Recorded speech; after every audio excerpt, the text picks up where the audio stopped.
నోటి మాట ద్వారా శూన్యములో సృష్టిని కలుగచేసిన దేవాది దేవునికి నా హృదయపూర్వక వందనములు, స్తుతులు, స్తోత్రములు సమర్పించుకుంటున్నాను.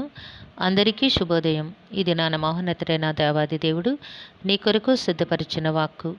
అందుకు యెహోవా, నిశ్చయముగా నీకు మేలు చేయవలెనని నేను నిన్ను బలపరుచుచున్నాను. దేవుని నామమునకు మహిమ కలుగునుగాక. ఈ మాటలు ఇర్మీయా గ్రంథము 15వ అధ్యాయము 11వ వచనములో వ్రాయబడి ఉన్నవండి. ప్రియమైన నేస్తమా, నీ దేవాది దేవుడి దినాన నీ కొరకు సిద్ధపరిచిన వాక్కు ఏమై ఉన్నది అనగా, నిశ్చయముగా నీకు మేలు చేయవలెనని నేను నిన్ను బలపరుచుచున్నాను.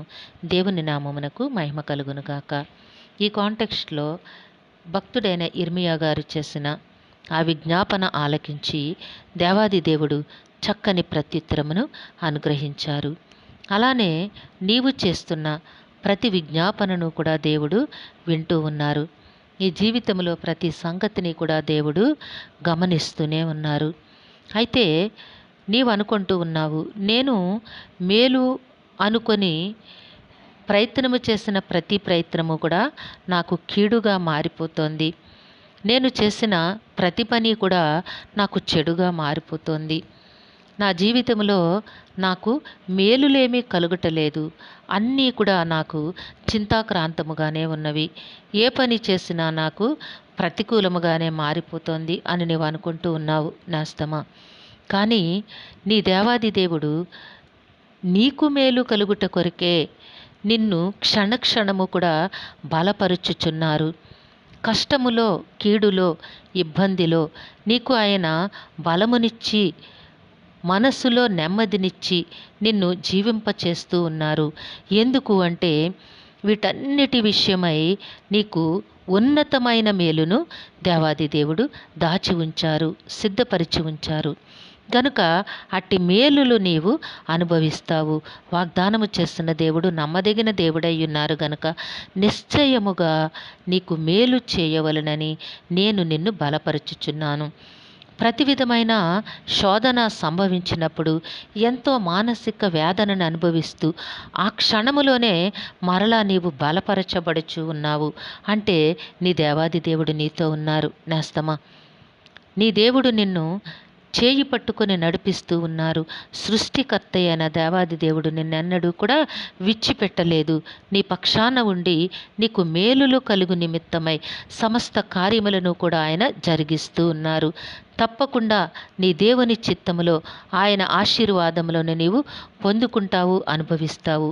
కాబట్టి నేస్తమా, దేవుని వైపు ఆశతో ఎదురుచూడు. దేవుని సన్నిధిలో హృదయపూర్వకముగా విజ్ఞాపన చెయ్యి. నీ ప్రతి ప్రార్థనను కూడా దేవుడు వింటూ ఉన్నారు. తగిన సమయమందు నీ హృదయమును మేలుతో నింపి నీకు ఎంతో నెమ్మదిని, సమాధానమును అనుగ్రహించి ఆయన కృపలో నిన్ను తప్పక జీవింపచేస్తారు. దేవుడు నిన్ను దీవించునుగాక. ఆమెన్. ప్రార్థన చేసుకుందాము. సింహాసన ఆసీనుడు వెనదేవ, మీ ఘనమైన నామమును కొందనములు తండ్రి. మీ బిడ్డకి మీరు ఇచ్చిన వాక్కును బట్టి స్తుతులు సమర్పించుకుంటున్నాం రక్షక. ఏ బిడ్డకైతే ఈ వాక్కును నాయన సిద్ధపరిచి మీరు వినిపించి ఉన్నారో ఆ బిడ్డ జీవితంలో నాయన ఉన్నతమైన మేలులను, ఆశీర్వాదములను మీరు తప్పక అనుగ్రహిస్తారు దేవా. అనుగ్రహించమని మీ కాళ్ళు పట్టి వేడుకుంటూ ఉన్నాము. వాగ్దానం ఇచ్చిన దేవుడు మీరు నమ్మదగిన దేవుడై ఉన్నారు గనక కుటుంబంలోనూ జీవితంలోనూ ఉన్న ప్రతి విధమైన చింతలను తొలగించండి తండ్రి. మేలులతో హృదయమును తృప్తిపరిచి జీవింపచేయండి. కుటుంబమును నాయన మీ ఆశీర్వాదములతో నాయన నింపి జీవింపచేయమని వేడుకుంటూ ఉన్నాము.